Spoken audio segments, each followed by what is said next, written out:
they're skilled enough to do it. You can say AI I works. really couldn't tell you.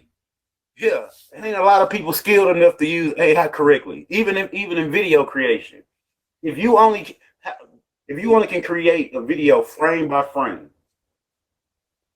for 5, 6, 7 minutes, right? You know how much work that is? 5, 6, 7 minutes frame by frame. That is at least 2 weeks of work. Committed every day that you're gonna have to do till you get the video finished. You just talked about it, Tech. Attention. Attention span, yeah. Some people are not built for it. Yes, so they're trying to use AI to shortcut it. But you don't even know what you're shortcutting. Because you ain't got the skill to understand why the AI tool matters. Yeah, because now everybody got access to that Sora app. That's all TT is a bunch of those videos. And only certain people out of the whole AI crowd can actually win. Like the 50 Cent soul nigga, the 50 Cent soul dude. A lot of them don't know how to prompt it right. And present it right. That's the writing part. That's the pacing. That's the recording. That's done. Now we gotta present it. Now we gotta present it. You know what, Voice? For the time when I used to take an English course over at Atlanta Tech, our professor always stressed the fact of presentation. Presentation is everything. Doesn't matter what you're talking about. It don't even matter what you're getting ready to write about. Presentation. As long as your presentation is straight, everything else is gonna fall in line. If your presentation is garbage, don't even try to write nothing. Don't even try to write nothing. Because your presentation's not there. Don't do it. It ain't exactly. You can have it's just like, think about it. You just spent well over. I forgot to change my microphone. Hold on. Think about, you just spent well over $800,000 trying to produce your album. That's from the singers, the songwriters, hotels, all that. And now come time for the marketing of this album, and you drop the ball. You're fucked. You just lost $1 million plus. You probably have a great album, but nope. The presentation of the album sucked. You ain't Beyonce. You ain't Beyonce. You can't drop an album in the middle of the night and everybody go crazy. You ain't Beyonce. Stop it. He said you ain't Beyonce. Actually, it's all about the energy, man. If you want, what type of energy are you willing to put into your presentation to get people to come listen to you? If you really want to be honest, you're Beyonce, Kendrick Lamar, and Drake's competition. If you want to be honest, you're their competition because you can dethrone them and take their spot. So they got to work. So just as hard they work to get there, they got to work hard to stay there. And you're new, and you're fresh. A fresh face always sells, but do they have staying power? If you got the staying power, why y'all think so many artists are put on shelves for years? Stamina, yeah.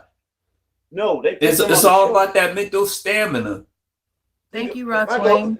If I go sign with Columbia and I know my album is better than Beyonce's album, nobody runs Columbia but Beyonce, truly. So you can't even talk bad about her in the Columbia office. How are you gonna get them to see you when she's proven? She has a proven track record. She done kept everybody in this bitch eating for decades. Who are you? It's like coming to your mama house. Somebody coming to your mama house telling your mama how to run her house and trying to replace your mama. That's not gonna work. She gonna bend and hit you in the head with a broomstick, bruh. Don't do that. See, Beyonce ain't gotta hit you in the head with a broomstick. Everything you record belongs to the record label. So I want everything that he or her has coming up. I want to listen to it before it comes. And guess what? If that song hot and she says she want it, that ain't your song no more. There's so many ghostwriters out there too. They be writing for those people. Yeah, and that's why they don't start as ghostwriters. They just the label just bury them. They don't give them no credit in the liner notes. They don't give them no public credit, but behind closed doors, they getting checks from Yeah, ASCAP, they BMI. checks. Yeah. Yeah, unless And a lot of them do pretty good being a ghostwriter. Some actually prefer being a ghostwriter. Yeah, because it's based on how many. Because whether you use my song or not, you gotta pay me.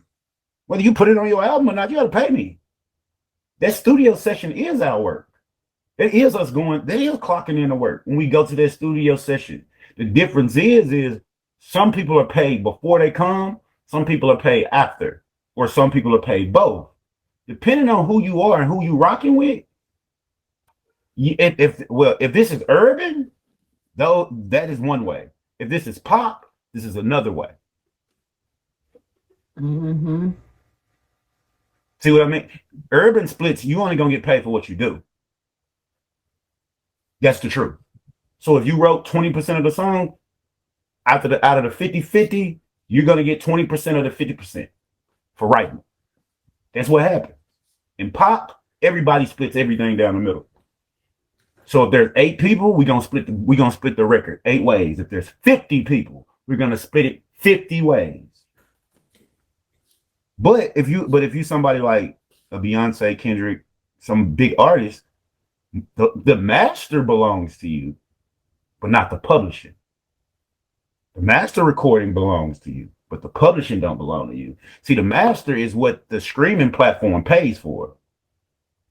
Mm-hmm. The publishing is significantly less. So on 3 million, publishing a look around $270,000 on 3 million.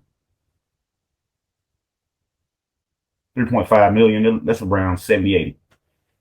270. And y'all got to split that 270 8 ways, 15 ways, 20 ways on the pop side. On the hip hop side, no, we only split that publishing 80-20. But then the artist is going to get a piece of that plus the master recording that's theirs. So they're going to get the 3.5 million and they're going to get their split of the 270. See the problem? What's happening when the people don't get paid? Like you know, all the stuff that was coming out about Diddy and how he didn't pay the Making the Band people. Yeah. What was he doing? Like, they just not not leverage. They didn't know they signed the deal. They signed a crap deal to do the show. That's one thing. None of them have any leverage. I ain't hear about. See, that's what it's about, leverage, right? Diddy has the most leverage in that situation because he's the biggest thing on the show.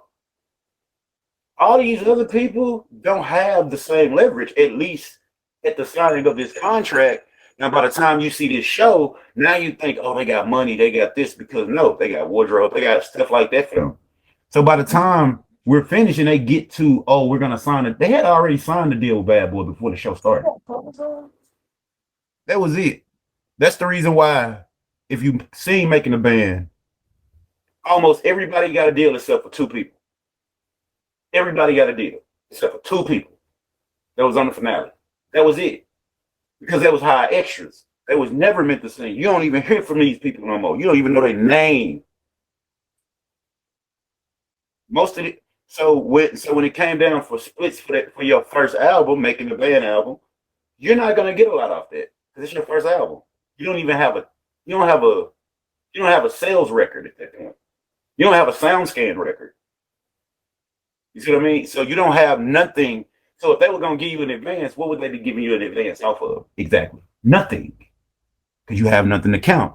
Yeah, this is why mixtapes ruin people sometimes. Because you called it a mixtape, you didn't call it an album. So mixtapes don't count as sales. This is why a lot of the mixtapes ain't on the streaming platforms. Especially the good ones. You ain't gonna find none of these mixtapes. Maybe on Tidal, maybe. But most of the mixtapes that came out back then, you're not gonna find Gucci's entire mixtape catalog online. You're not. I remember all them mixtapes. Hey, Sunshine Bear. Yeah, Yeah, Drake changed the mixtape game when he came out with So Far Gone, or was it So Far Gone? Or the first mixtape with Best I Ever Had. He marketed that album as a mixtape, and everybody else is like they followed after that. I feel like Drake changed the game. Yeah, Kid Cudi, Wale, Currency, they all came out with free albums. Like they treated mixtapes like albums versus like 50 Cent and Lil Wayne. They would just rap over people's beats and put it out there and it just take a life of its own. But Drake had music videos and they was touring the mixtapes. Like he changed the game with the mixtape shit. that was what Him you and call it. That was so far gone. That was so yeah, far so gone. yeah, Yeah, yeah.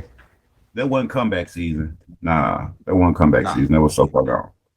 So yeah, I always thought So Far Gone was an album. I thought that's why I thought when he signed with Universal, that's what gave him that big signing bonus was because of Mhm. So Far Gone.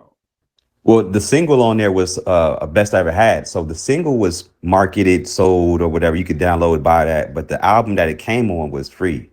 But then he re-released that. He re-released the mixtape like 5 years ago. I don't know. But when it first came out, the single was Best I Ever Had. That was his biggest track, and then everything else was like a little freestyles over Lil Wayne, Kanye West beats and stuff, and you know. And then he had collabs on it. So he had like Omarion on there. He had Lil Wayne on there. So he had like really big futures on that album. Yep, he did. Yeah, That was a fucking crazy. That's the reason why I don't like his first album. I don't like that first album on Cash Money. I don't like it because I thought yeah. So Far Gone was way better. So Far Gone, yeah, it was. He changed the game with that. He even said Yeah. So Far Gone was an ode to 808 and Heartbreaks. So that was his version of 808 and Heartbreaks by Kanye. That was his version of it. You know what I'm saying? Yeah, they did release around the same time. Yeah. Damn. That was his ode to it. So some of those tracks and those hollow drums and those synths and all that was all influenced by 808s. Matter of fact, 808 and Heartbreak set the tone for all of his sound. Like that song, sound of 808s became Drake's sound basically. You know, I never thought of that. I Yeah. never thought of it until you said that. It is well, at least majority of it until Mhm. the younger crowd came to this generation came. Then he started kind of switching up with them. But yeah, Yeah. for the most part, yeah, that is the sound. That's that 40 sound. Yeah, 40. That Yep. that lo-fi sound. That lo-fi kind of high sound. Yeah, I call it. I